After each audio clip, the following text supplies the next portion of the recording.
You know, I had to wait a minute because sometimes I come on and then I do my little intro and they don't come on. So, hey, how y'all doing out there on this beautiful Saturday? It's easy work boxing, about to hit you everywhere, but under your feet with this one. Please like, comment, and subscribe. What time it is? Got a fight coming on tonight. Mr. Jaime Munguia versus Rosado. It goes down tonight. This fight ain't really been talked about. I'm sure this must be a DAZN program. You know, when fights ain't tight, it got to be DAZN. Uh, which I just saying, I don't really understand how is it that DAZN. I don't understand really how is it that DAZN, you know what I'm saying, can pay their fighters so good when y'all don't advertise shit. You know, it must be a lot of people buying that damn app. They must be buying that shit like hotcakes because I just don't understand it. Like y'all got Jaime Munguia, Gabe Rosado, you know, not top, not I'm not like that, not top echelon fighters, but these are fighters known in the sport of boxing. And why when you know what I'm saying, advertise a fight like this? But let me go into it, you know. I'm really kind of unfamiliar with these two. You know, a lot of us pay attention to, you know, big name boxers. A lot of us don't. You know what I'm saying? I don't have, bro, I'm not on the computer right now, so I can't send a link up. I'm on my phone. Well, I don't know how they do that. You know what I'm saying? I'm not familiar, but Jaime Munguia, you know, I remember Jaime Munguia when he came out and he fought Saddam Ali. And at this time, this one Saddam Ali, I think he had took a loss from Amir Imam, but you know, he worked his way back up and then they sent him up against Jaime Munguia. And that was the most demolishing, devastating fights I ever seen in a long time because nobody expected Jaime Munguia to do Saddam Ali like that. And man, I watched that fight and I was like, who in the hell is this dude? Who in the hell is he? Because, bro, whoever he is, he finna bring hate 154. This one, he was at 154. Now, I know he'd have moved up to 160. I kind of figured that. It kind of looked like he was too big for that weight class anyway. You know, like, Jaime Munguia looked like he was draining himself to make 154. But he was still deadly at 154, even, you know, looking weight drained. You know, Jaime Munguia throws every shot he can with power. You know, Jaime Munguia, his intentions is to literally hurt you with every punch. He kind of remind me of Marcos Maidana a little bit. You know, he kind of remind me of that. Now, Gabe, we all know about Gabe. You know, man started late. You got to give him his respect. A lot of us ain't out there. We commentate, we talk shit, but ain't none of us out there, you know, taking that chance like this man decided to take that chance. You know, Gabe didn't start out in boxing. He didn't do this since a child. So it takes a real man to go jump in that water and swim, man. So you got to respect Gabe Rosado. You can look at his record. You can say this, you can say that. But then you also got to check his resume and see who he's fought. Now, you want to if people want to trash Gabe Rosado, then you got to think about some of your highlighted fighters who are winning their resumes and fought fighters with resumes with wins and losses like his. But then you have to check Gabe's and all the fighters that he's lost to, coming from a guy that wasn't raised up in this sport. So you got to take your hat off to that, man. You got to salute Gabe Rosado either way it go. You know what I'm saying? Not a disrespectful dude. He seemed humble, come across real good as a guy. You know what I'm saying? So I like Gabe Rosado. And the Daniel Jacobs fight, the last fight I seen him fight in against Daniel Jacobs, I was very surprised to see him. I'm hoping, which I haven't even really checked on it, y'all, but I'm hoping that he's still training with the guy who sent him in there with Daniel Jacobs. You know, because I felt like if I don't feel he should have beat Daniel Jacobs, but I felt like it should have been a draw. If Rosado would have gave off a little bit more offense, just a little bit more offense in that fight, he would have beat Daniel Jacobs. But because, you know, it's Daniel Jacobs, it's DAZN, y'all know the politics of boxing, which it shouldn't be in the politics of boxing, but, you know, Daniel Jacobs, DAZN, you know, they're going to give it to Daniel Jacobs. You know, he was a more marketable, more known fighter. So, you know, they gave it to him. But I felt like that fight should have been a draw because he was handling his business, you know, from this to be a guy. And, you know, that was a fight that had been talked about for years, you know, because Daniel Jacobs, you know, didn't like Gabe Rosado. Gabe Rosado didn't like Daniel Jacobs, you know. You know, a lot of people said that Daniel Jacobs kind of switched up on people after he went and got that big contract. You know what I'm saying? When he got that deal, a lot of people were saying he went and switched up. Hold up. Y'all give me 1 second. Yeah, he went and switched up on everybody.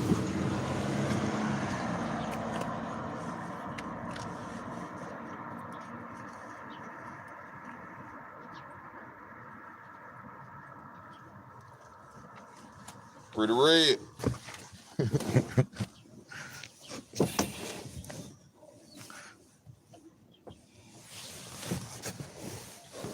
I'll just speak a minute later. Yeah.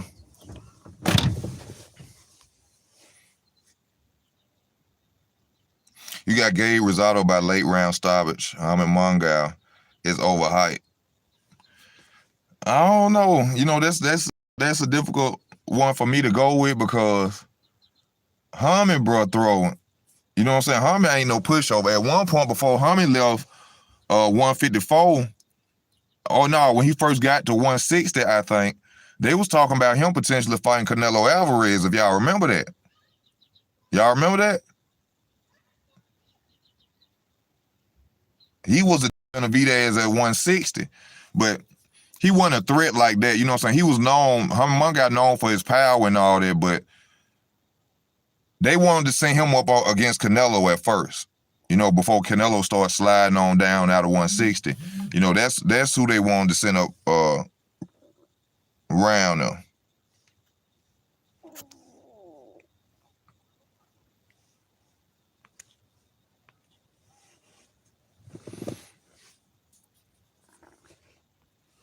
You know, that's who they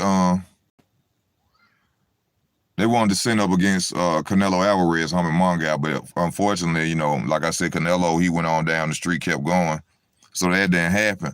But I think eventually Canelo would have beat Jaime Munguia, but you know what I'm saying, it would still would have been a good potential fight.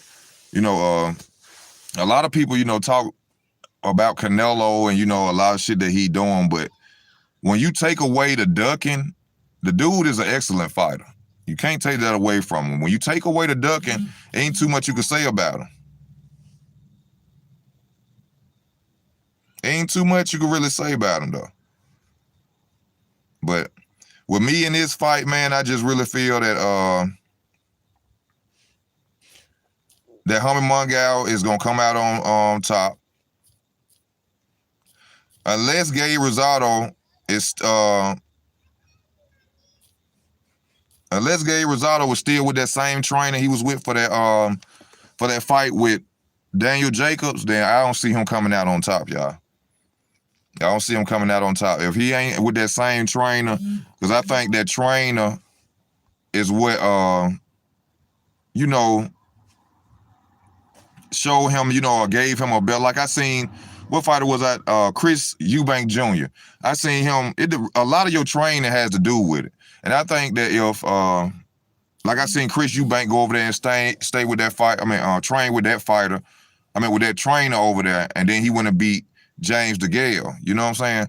So I think that Jaime Munguia really needs, Gabe Rosado really needs to stay with that trainer, because that fight with Daniel Jacobs, he really improved. And it showed a lot of knowledge of him learning on the job. But in this fight, though, I would have to, I hate to go against Gabe Rosado because he an underdog, and I hate going against underdogs. I like to see everybody shine, man. You know what I'm saying? And I got to go with Jaime Munguia, because Jaime Munguia got the power. He been in boxing longer. He got more experience in boxing. And I would lean towards Gabe Rosado, but Gabe Rosado's punch output is very low. His punch output is very low. You know, other than that, I would really, you know what I'm saying, want to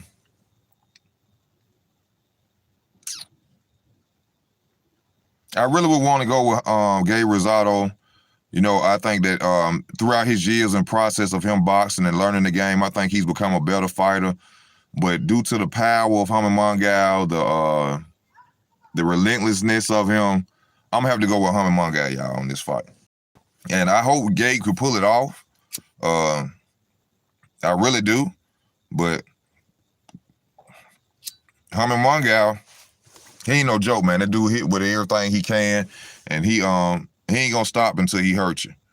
And Gabe Rosado, y'all know he will open up from them cuts. A lot of facial scar tissue, you know what I'm saying, from getting cut in the ring. So I expected the fight. I'm expecting the fight to either be stopped. Yeah, I expect the fight to either. I expect it to be stopped, or Jaime Munguia literally stops Gabe Rosado. Cause this is a oh yeah, Munguia. Hey, I just heard. Hey, I go by what I heard on